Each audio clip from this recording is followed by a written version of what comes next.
Good evening, everyone. My name is Richard Corneal, and I'm the principal of Assumption University, and it's really my honor to welcome you here this evening. Thanks, everyone, for coming out. This is the first talk in this year's Christian Culture Series for Assumption University, and the other talks in our series and other Assumption University activities, you can find information about that in the brochure that was handed out when you came in. And I'd also like to say, before going any further, a thank you to the Mount Carmel Parish community for allowing us to host, the event here tonight. Very welcoming, gracious community. This is a great spot to hold the talk. It's my pleasure to introduce our speaker this evening. Claire Bondy started her career as an early childhood educator and admits that, for many years, teenagers scared her. Having spent the last 20 years working in youth ministry at the parish level, and more recently at the diocesan level, she feels confident that she's almost conquered that fear. In her present role as the Family and Youth Ministry Coordinator for the Diocese of London, she spends less time directly with teens and more time helping parishes as they serve the needs of young people and their families in ever-changing climate in the Catholic Church. Claire has found great joy in sharing ministry experiences with 2 of her 3 adult children and volunteering in marriage-based ministries with her husband, Tim. And when she isn't knee-deep in ministry, she can be found with a paintbrush in her hand, transforming old furniture into something beautiful, or loving up her grandson, Theo. The title of Claire's presentation this evening is Called to Accompany: How to Draw Young People Back into the Life of the Church. Please join me in welcoming Claire Bondy.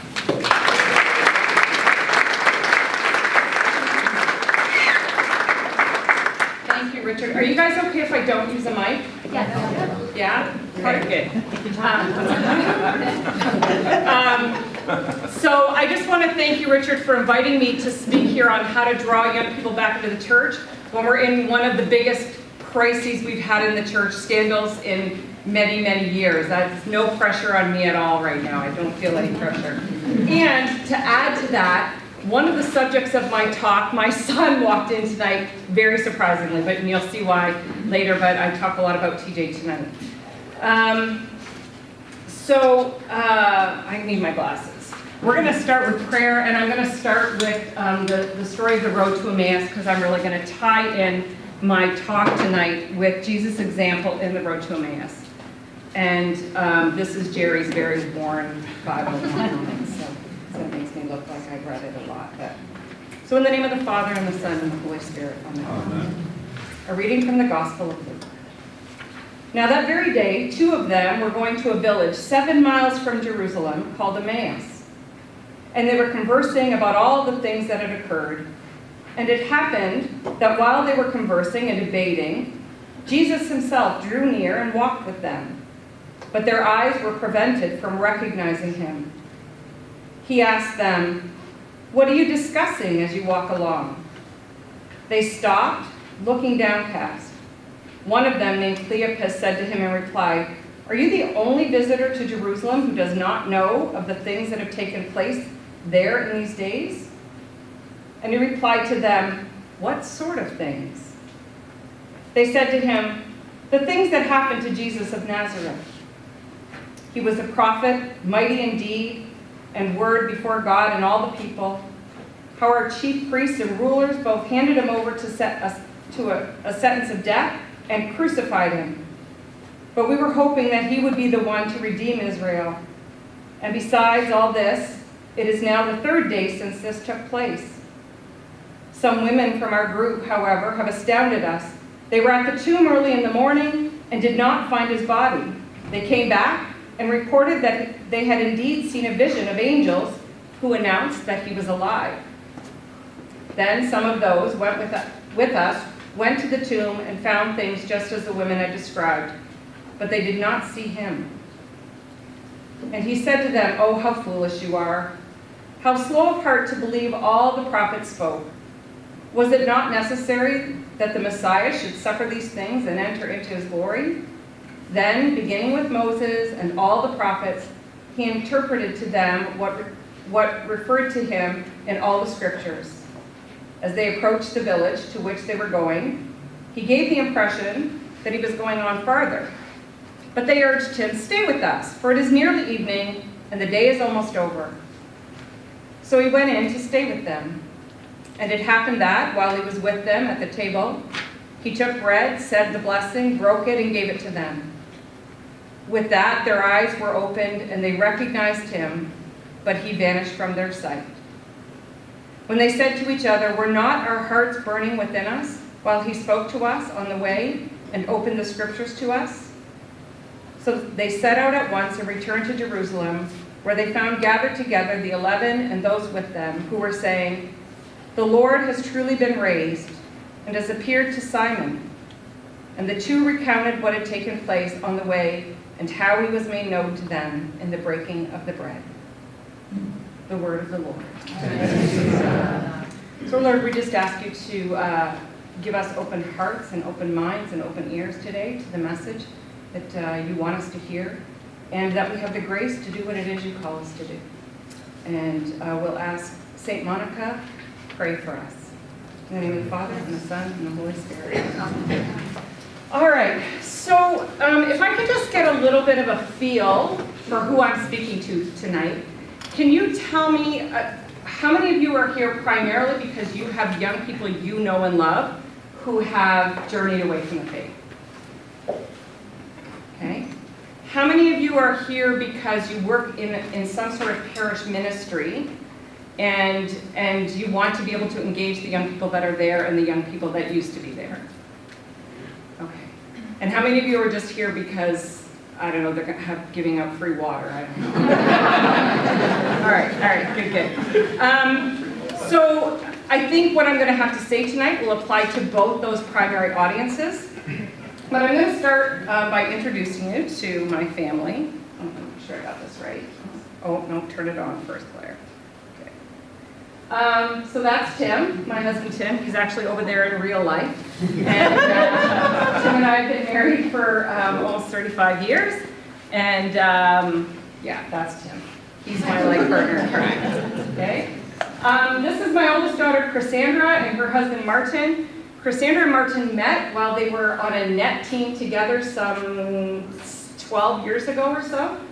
And Cassandra actually works at Assumption University as one of the chaplains. And Martin is a KFC insurance agent, and I think this is one of his counsels here. And so, as Richard was saying, Cassandra and Martin gave us our first beautiful little grandchild, Theo, right there. And I could really just sit here and talk about Theo all night. I have sweet videos later if you want to see them.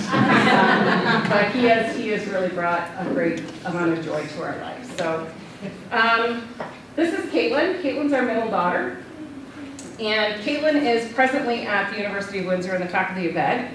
So Caitlin also did NET Ministries, and then she worked, so NET, for those of you who don't know, NET is an evangelization group of young people who go, there's two different things that they do. There are certain groups that go across Canada evangelizing and doing retreats and stuff in parishes, and then there's stationary teams where they're in a parish and they start a youth ministry program. So Cassandra and Martin were on a stationary team in Bradford, Ontario. Caitlin traveled across Canada, and we have a few NET parents here in the room. Maggie and Dave's son are presently been assigned to a road team, and Karen's daughter has done that. And Natalie back there. Natalie, we have an actual NET alumni in the room. So it's a great ministry. Caitlin did a year with them on the road, and then she actually worked for them for 3 years. And then she worked at St. George's Parish in London for a couple of years.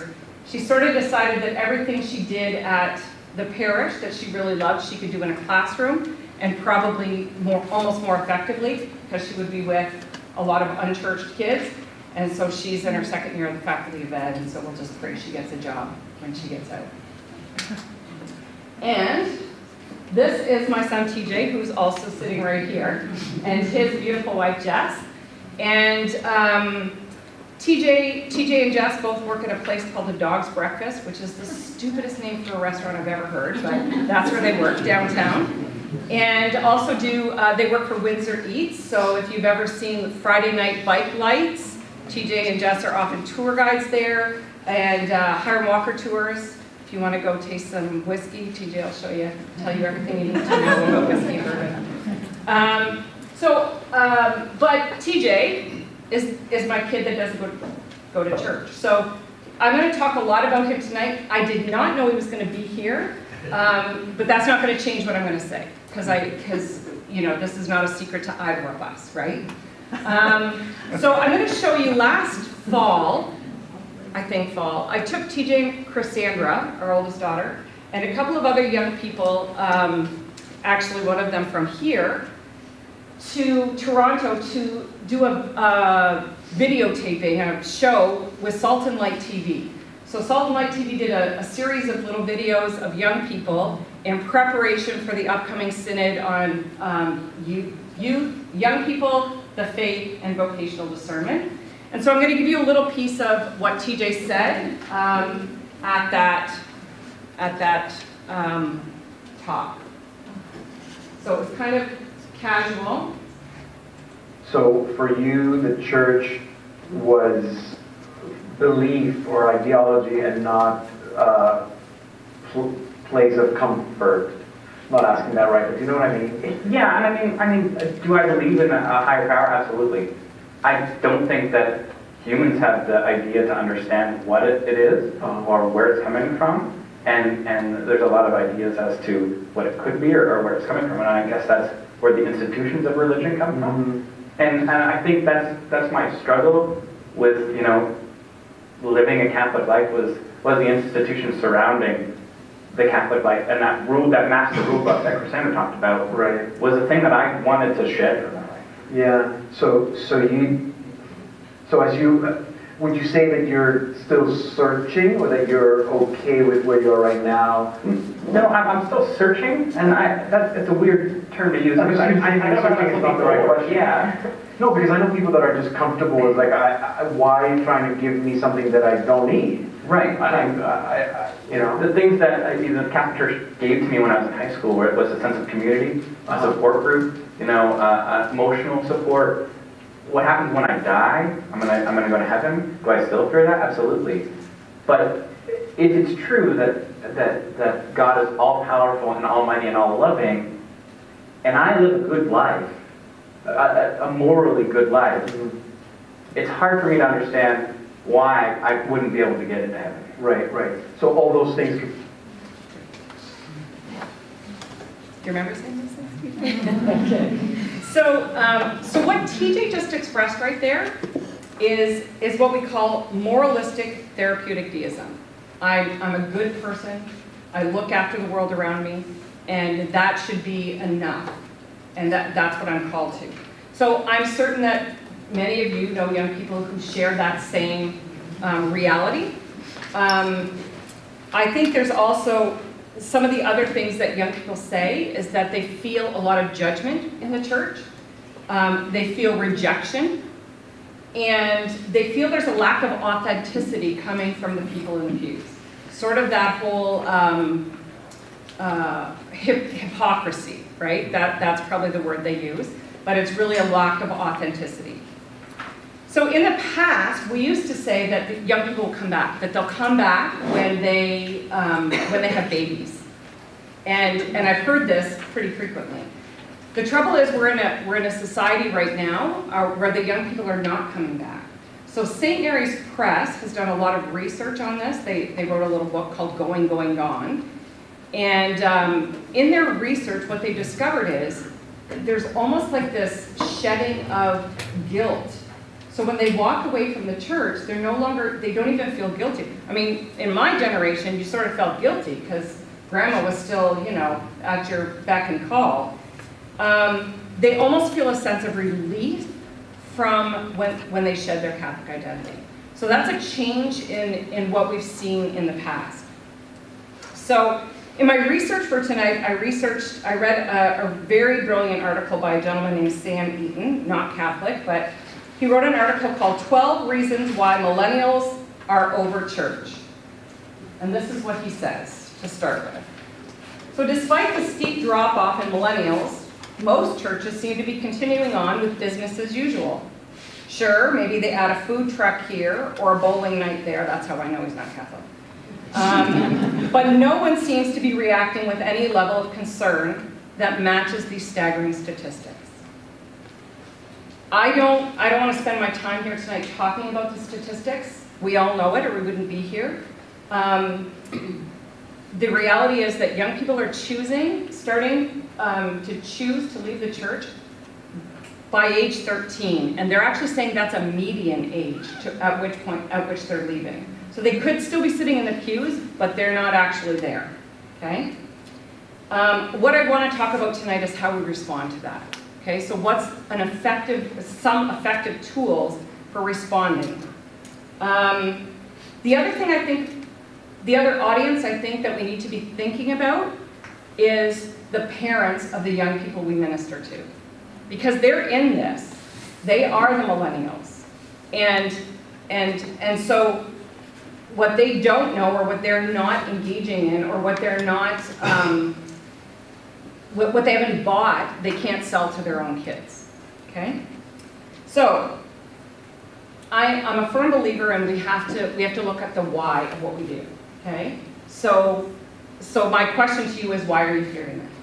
Okay? Why do you care about getting young people back into the church? And so is it because we have a paid youth minister and we want to get our money's worth out of them?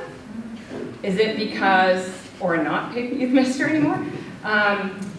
Is it because we put a lot of energy into really good programs and nobody's showing up anymore and that's frustrating? Is it because we fear for the future of the church? Is it because, if they're not there, who's going to pay the bills? Who's going to sit in the pews? Who's going to do the work? Who's going to be our priest? I challenge that we need to look at a different way. Are we here because we know the value of having a relationship with Jesus Christ? And we know the grace of the sacraments. I was really lucky today. I was at this workshop at Good Shepherd Parish, and there was a priest there who was hearing confession, so I'm like, oh good, I get Mass and confession today, it's good. Are we here because we know that our church, their church, is missing something when they're not here? And first of all, well today, I heard something today at this workshop, but that we all have a call on our life. And if they're not responding to that call, we all miss out, right? We're missing what they have to give us. So I want you to notice that the title of my talk was not how to get young people back to Mass.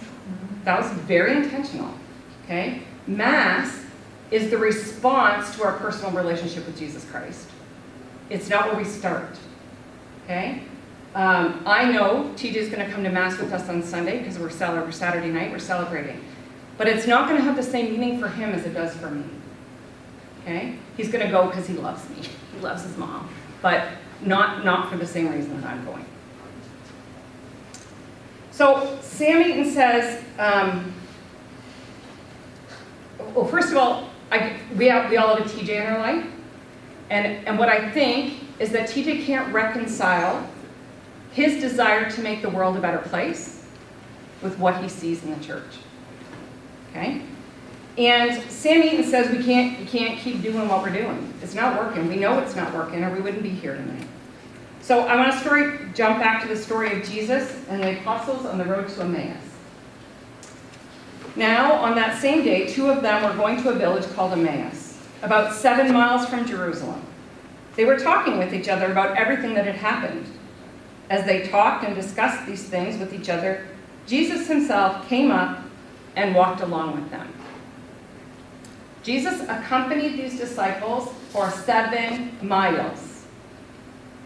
He eventually shares wisdom with them, we see that, but it's not where he starts. He starts by engaging them and asking them questions and hearing their side of the story. So I want to go back to something that Sam Eaton says in that article that I spoke about. He says, nobody's listening to us. Millennials value voice and receptivity, being heard and listened to, above all else. When a church forges ahead without ever asking for our input, we get the message loud and clear. Nobody cares what we think. Why then, he says, should we blindly serve an institution that we cannot change or shape? Are we giving young people a voice? Are we really listening to them? Or are we listening so we can offer our thoughts and opinions? Last year I had the pleasure of going to see Father Mike Schmitz at Sacred Heart Seminary in Detroit. And at the end of his presentation, I encountered this young man named Peter Burak, and Pete runs a ministry called ID 916. It's a young adult ministry out of the States. And Pete said something that stuck with me. He said that when he encounters young people, and he's a millennial himself, these are his peers, he just spends time in conversation with them. And he just talks and talks and listens and listens. Well, he doesn't talk, he listens. And he asks questions. And one of the questions he asks is, tell me more. And when we look at that Emmaus story, that's exactly what Jesus did. Tell me about these things. What happened? Tell me more. And Pete says that he really just, he doesn't offer anything until the young person says, tell me what you think. What do you think? And then he says he asks one more question, and that question is, do you really want to know? And he also goes on to say that conversation can happen over a Thanksgiving dinner, or over 4 months, or over 4 years, okay? But that he waits for the invitation to finish the conversation. So for me, this feels a little counterintuitive, okay? I feel like if I miss an opportunity to evangelize, when the kid's sitting in front of me, I'm letting God down. I mean, darn it all, we got to do this. We got to get them. At that presentation, there was a lady who said, he was talking about, how difficult it is to have conversations, and so he had us talk about how we did that and what that was like. And this one lady said, I was having a conversation with a kid, and he was, so wrong about whatever, and I was trying to correct him, and the guy doing the presentation said, oh, I know, I really hate that. He was being so sarcastic. And the lady thought he was being serious. She's like, right? Like, we have to straighten them out. So I think we have to learn sometimes to wait for the invitation. I'm going to tell a real quick story. I learned very early on in my marriage that I needed to learn to shut up or I was not going to stay married. So I can out-talk Tim. I could then and I can now. But I learned that if I really wanted to stay married, we needed to have a conversation, and I needed to let him go and think and process, and then we could come back and have further the conversation. Most of the time he just came back and told me I was right, but that's probably why we're still So, but the thing is, do we want to be right or do we want to be in a relationship, right? And that's the same with the young people we encounter. So, are you inviting young people to have a voice at the table? Are they invited to be engaged, and are they being listened to?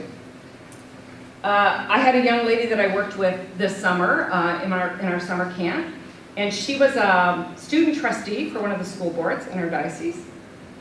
And I asked her what that experience was like. And she said it was frustrating. We were token bodies at the table. That the board actually saw this as an opportunity for the students to grow and learn, but that their voices were never welcomed at the table. I think we do that.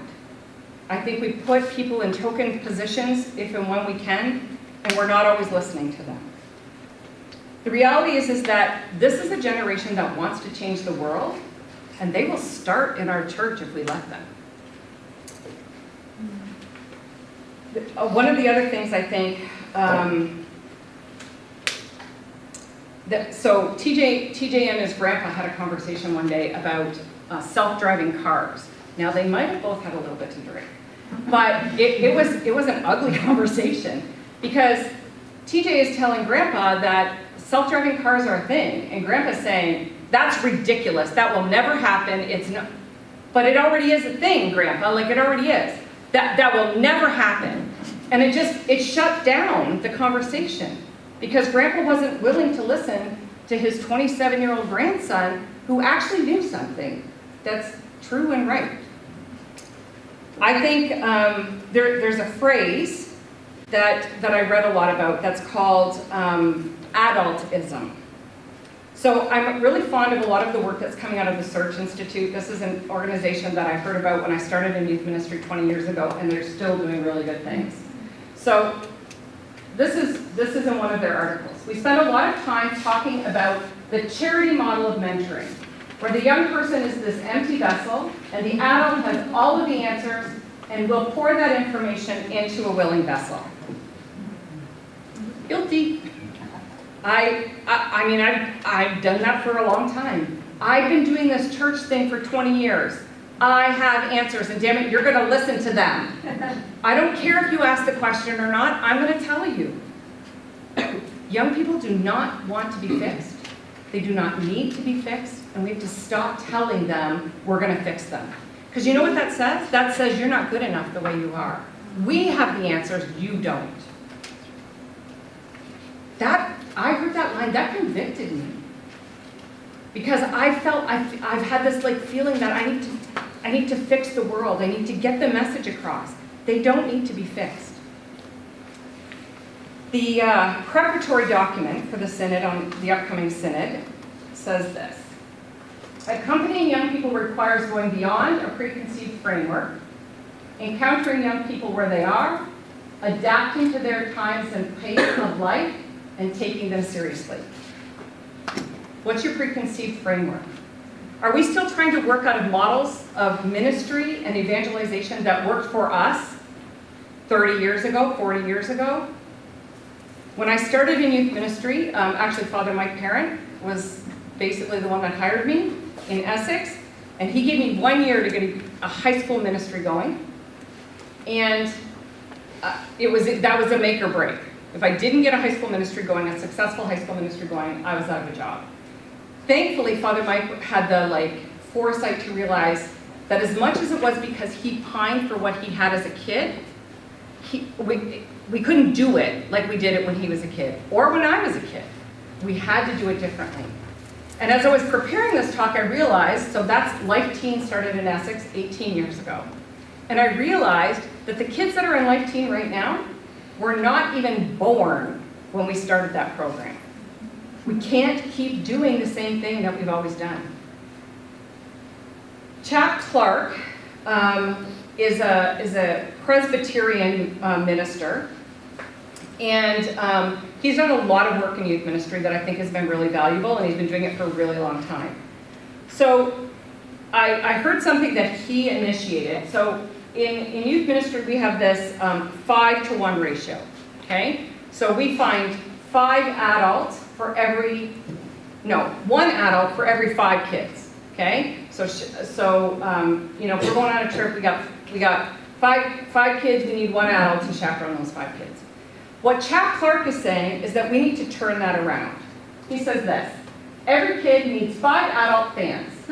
Any young person who shows any interest in Christ needs a minimum of 5 people of various ages, who will say, I'm going to love that kid until they are fully walking as an adult member of this congregation. Yeah, it's radical, and it's brilliant. And so it reminded me of a story I heard about St. Monica and St. Agustin. So very briefly, St. Augustine was a rebel child, and he left home. He was very attached to a concubine. He had a son out of wedlock, and he was part of a pretty much heretical religion. And he encountered St. Ambrose. Okay, so I want to tell you what he did, because hang on, I got to find my notes here. St. Augustine took a job as the professor of rhetoric at the Imperial Court of Milan. I have no idea. So they encountered each other, and there was a long relationship. And St. Ambrose impacted St. Augustine in two ways. He was moved by his exemplary life and his very intellectual and knowledgeable sermons.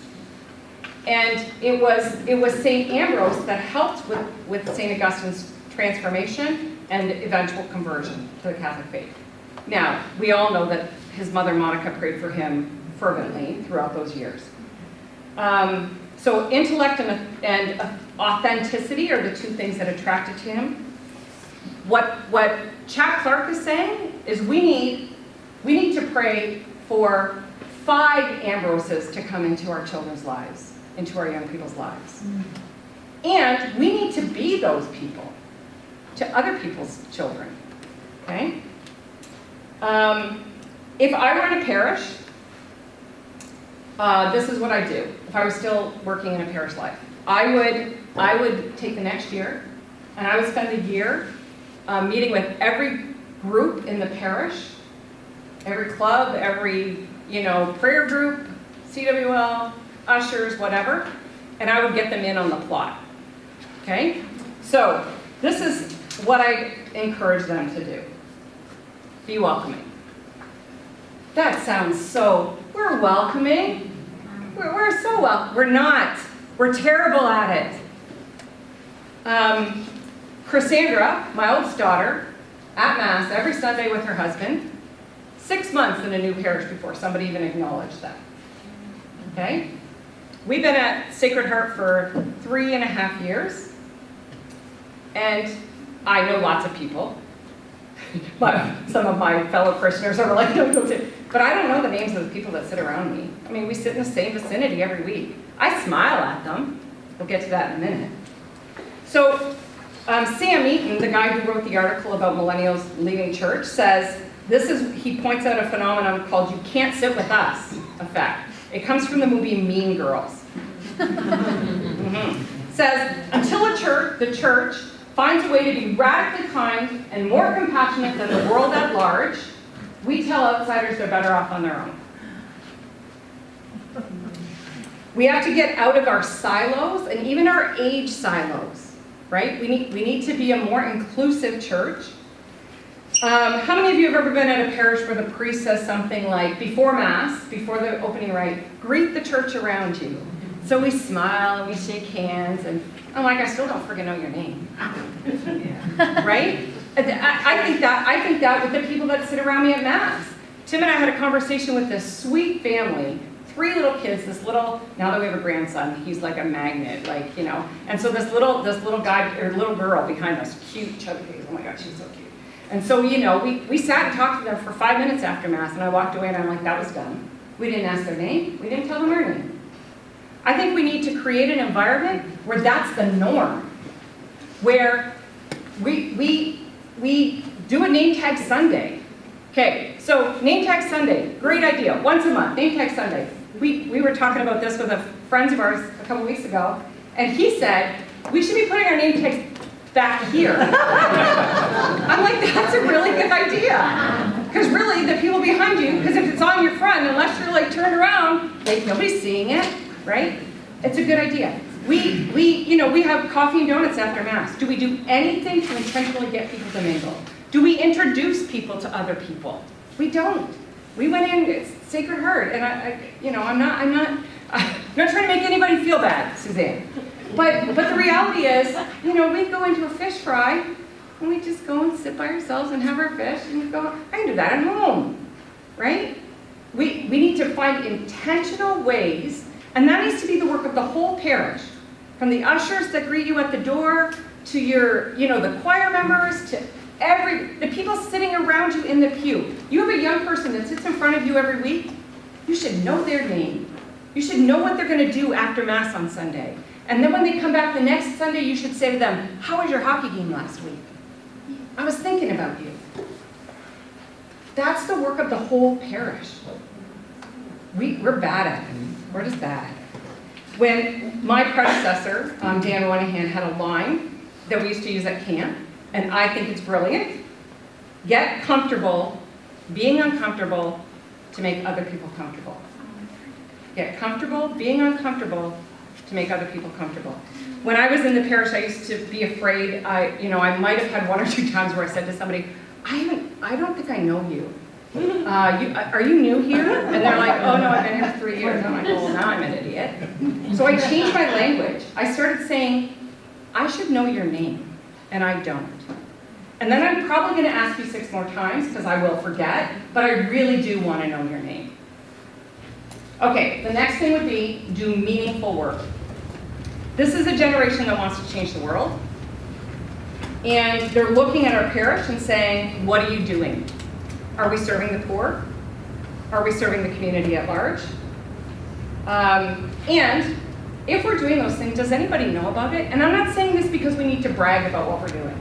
I'm saying, I recently heard a thing on the radio that talked about how the Muslim community in Windsor, I think it was a Muslim community, had this big food drive. And this is how many cans they collected. And in my head, I'm thinking, Catholics do that every week. Every single week, the baskets at the door, and people bring in their canned goods, but we need to tell people. And maybe it means that your family of parishes does something big and let people know about it. Because we're doing the work sometimes, not all the time. I don't think we do it well enough. We're doing the work. We need to draw young people into it, and we need to let people know about it. All right. We need to create a guilt-free and judgment-free environment. The number one thing that young people say about the church is that there's judgment, okay? And Christians do a really good job of pointing out the sliver in someone else's eye that we can hardly see around the plank in our own eye. Judgment is rarely rooted in virtues like love and humility. More often it's grounded in arrogance and condescension. I'm going to share some tools for how we have fruitful conversations in a minute, but this is a comment on an article I read. Christians seem to be the most judgmental of each other, and they always seem to be hurting each other and rejecting each other. And unbelievers notice this. If Christians can't be nice to each other, then those on the outside are certainly not going to trust Christians to be nice to them. I think we're convicted sometimes. I think I see right now in the crisis that's happening in our church, the church turning against itself. It's killing me. It's killing me. I mean, it's not enough that we have to deal with the crisis, we have to deal with what we're doing to each other. The other thing I think it's important is that stress and anxiety are very real for young people today. Okay? Almost, I would say, epidemic. They say that it's the number one reason that young people go to see their health professionals on a university campus. And we need to create environments where they don't have to be perfect, where the anxiety is not about, is someone going to judge me when I walk in the door, but that this is a stress-free place where I'm going to be loved no matter who I am and what a mess I am today. We need to get other people on board with that. So, I would encourage groups to be willing to change and accommodate. We hate change. I'm actually someone who likes change, so I don't often get that. I remember days when I would invite young people to help with our fish fries, our KFC fish fries. And one particular incident, this probably happened more than once, the kid's in the kitchen and his job is to cut the cake. And so the kid's, he's cutting the cake and he's like chastised because he's cutting the cake too big. And I'm like, seriously, we have enough cake here to feed a Russian army. And you just destroyed this kid because he's cutting the cake too big? Like, that's crazy. I wanted to say, how different would that experience have been if the, well-meaning lady in the kitchen, don't get me wrong, said that our people are going to be so happy tonight. Look at the cake you're giving them. You are giving an abundance to the people out there today. They're going to love you. That would have been a whole different experience for that kid. But sometimes we hold on to these histories we have, and we're afraid to let go of them. How often have we been told, or have you said, we tried that, it didn't work? Pope Francis says this in The Joy of the Gospel. Pastoral ministry in a missionary key seeks to abandon the complacent attitude that says, we've always done it this way. I love that line. I'm not going to lie. I love that line. We have to get rid of that line. We've always done it this way. So Elizabeth Scalia, Elizabeth Scalia works for, and I'm going to say this wrong, I never know how to say it, Alatia. It's an online news source. She writes for them. She says that we cling to ideas long past the point where they're healthy or reasonable. And that puts us in a position of numbing ourselves to the promptings of the Holy Spirit. She goes on. This is the way we've always done it, shuts the door to Joseph accepting a wife carrying a child not his own. This is the way we've always done it, would prevent the church from taking a careful look at who it elevates to canonical sainthood. This is the way we've always done it. Oops, we'll go to the next one. Prevents Pope Pius X from advocating for the reception of Holy Communion by children. This is the way we've always done it means no female doctors of the church. Nothing grows in no, especially not a church or a life of faith. I think when we do that, we say, once again, we know better than you do. The last sort of piece of this is build relationships. So in essence, this is the whole thing. So everything I just listed is about building relationships. But I kind of want to finish with this, and then we're going to talk about how to have those difficult conversations. I want to revisit this thing from the Search Institute. We spend a lot of time talking about a charity model of mentoring where the young person is this empty vessel and the adult has all the answers and will pour that information into the empty vessel. Okay? That article goes on to say this. So when adults come to a relationship also with the idea that they're receiving, not just giving, and that they're building some sort of scaffolding, but they're also learning, thinking about things in a different way, those are really different types of relationships. The term mentoring doesn't distinguish between the two, so we really love the concept of it being a developmental or transformational relationship because it's not necessarily about the adult pouring information into someone. So the goal of accompaniment is to make a transformational relationship for both parties. So the reality is, I've learned a lot from TJ. I see a kid who's way more concerned with the state of Windsor's downtown and the struggles of that downtown community than he is with the length of the grass in his front lawn, which might make his grandparents a little crazy. I like to have really intelligent conversations with TJ and his wife, Jess, about real, present things that are happening. I might not care about as much about the snakes in Ojibwe as he does. In fact, I don't really care about them at all. He cares about them a lot. But I can't write it off as irrelevant. If I desire to be in a relationship with them, I have to listen to their concerns. I have to be vulnerable. I have to be willing to see things from their perspective. And I have to be open to having my viewpoint changed.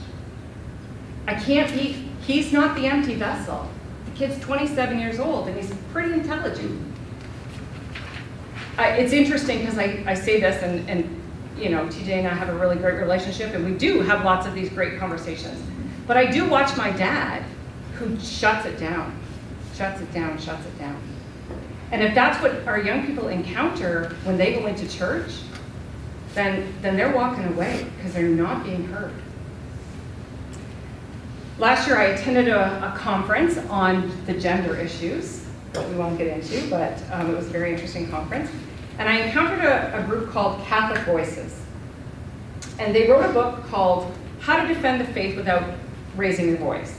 So this was a project that started in 2010 when Pope Benedict was coming to the UK. It started in the UK. And they gathered this team of speakers, amateur speakers, and they did some training with them, and they made themselves available to any news media that wanted to talk about Catholic issues as the Pope was coming. They worded it this way. At its heart, the project turns on an embarrassingly simple idea that to communicate the church in a contemporary Western culture, you can't just speak and expect to be heard. There are too many filters that prevent it. In communications jargon, these filters are called frames. To be understood, you first have to learn to step outside the frames imposed by our culture that stop you from being heard. That's called reframing. I think so Pope Francis, I'll go on. Pope Francis, in his The Joy of the Gospel, also says, hang on a second here, that the church frames things as the media frames things as everything the church teaches is prohibitive, right? Everything we're against. Okay, we can list them. We're against abortion. We're against homosexual marriage. We're against birth control. The list can go on and on. Yet, this is what Pope Francis says. Before all else, the gospel invites us to respond to the God of love who saves us. To see God in others and to go forth from ourselves to see the good of others. Under no circumstances can this invitation be obscured. That's why Pope Francis says things on planes that we freak out about. He's trying to reframe things to the audience that he's speaking to. He's trying to go outside of what they anticipate him to say, because they're anticipating, we know you hate gays. And he's saying, who am I to judge? And it changes the framework, okay? And then there are people in the church who go crazy over that. So this brings me back to the Emmaus story, but their eyes were kept from recognizing him. Are we the ones that sometimes keep people from recognizing Jesus? Right? We, through judgment, lecturing, infighting, I love this phrase, a lack of prudent and charitable Christianity. A lack of service to the poor.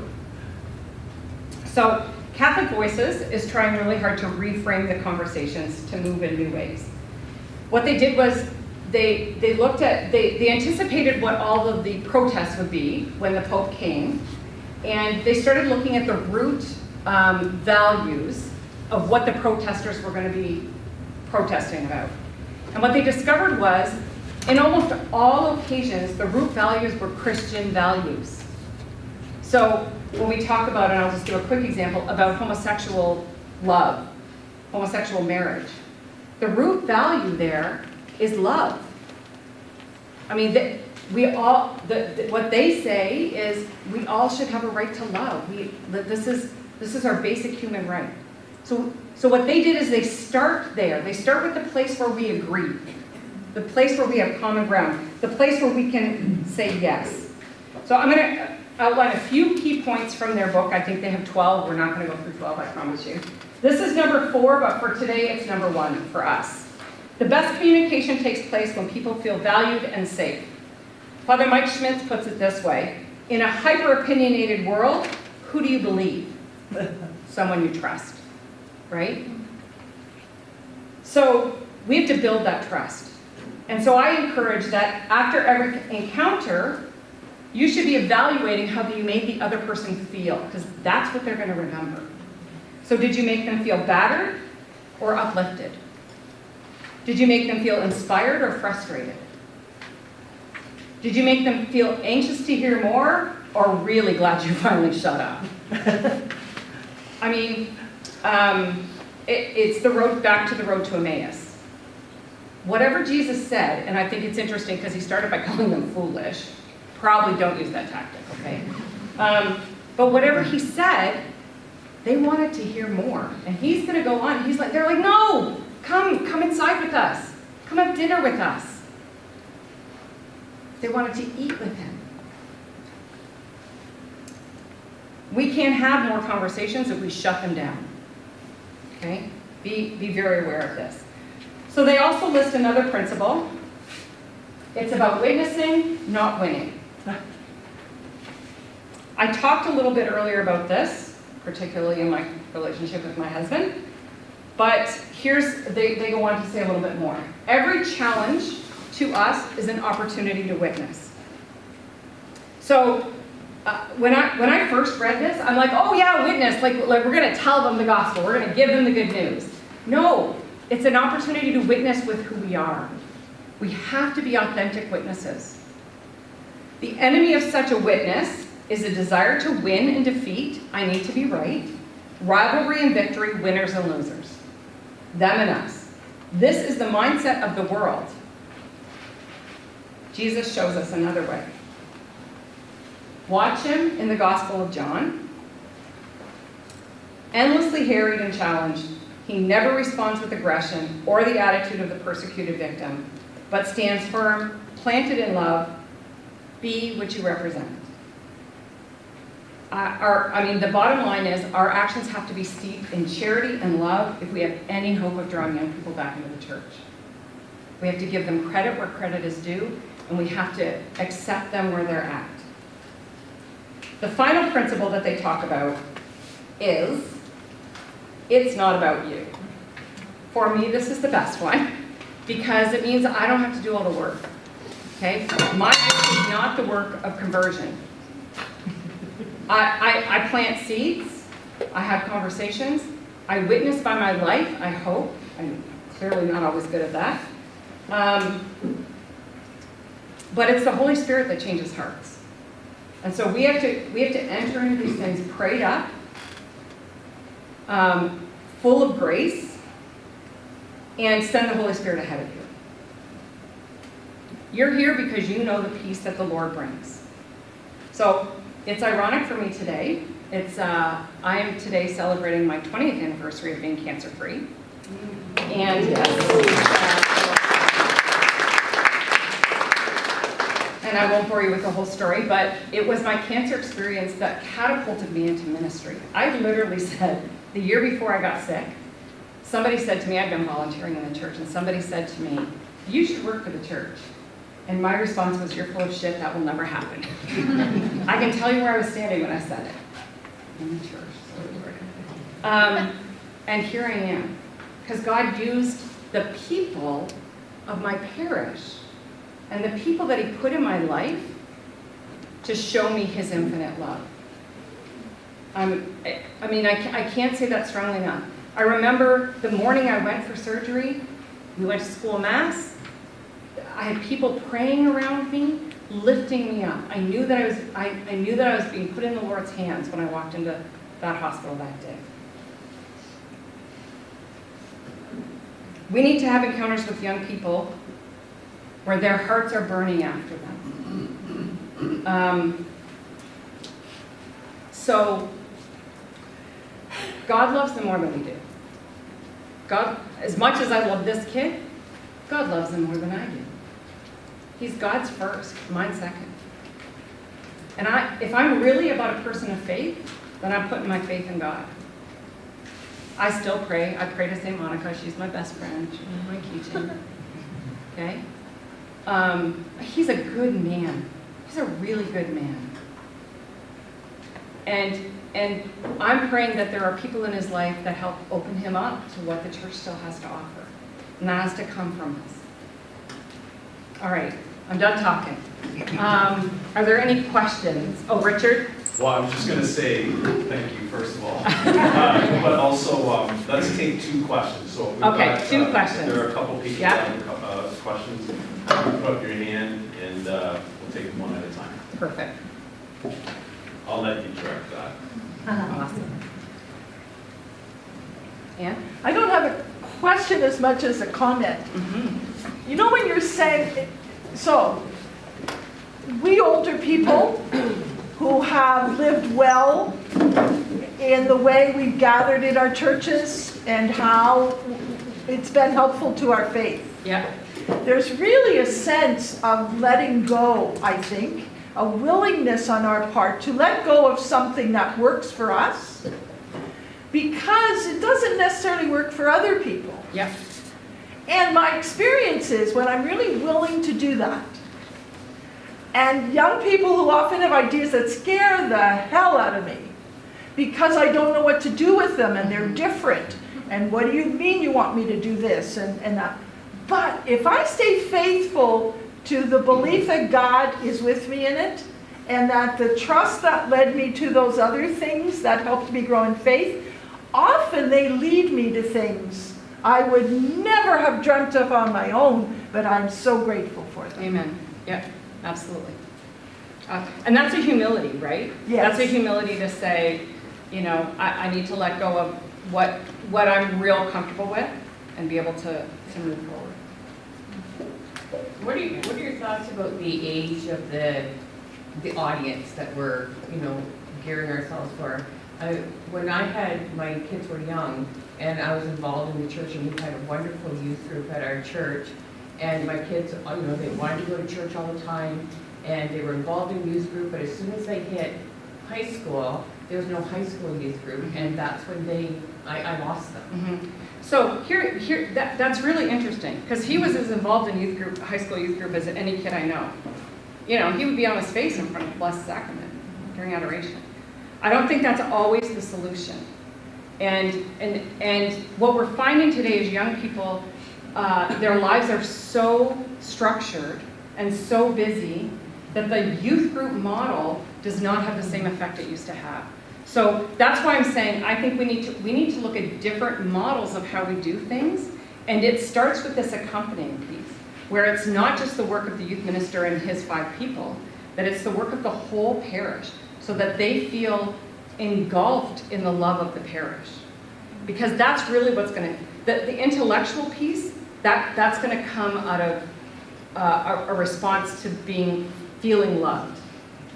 And that, so I think it's a both and.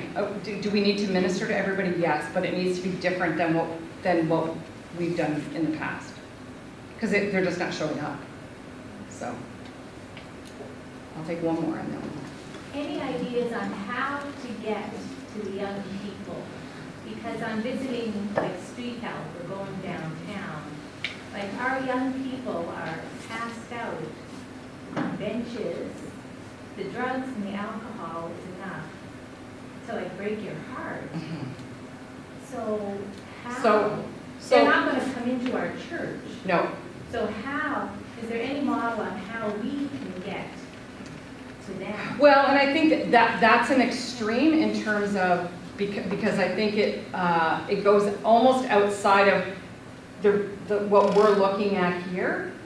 But I think that's exactly the question that he's asking, right?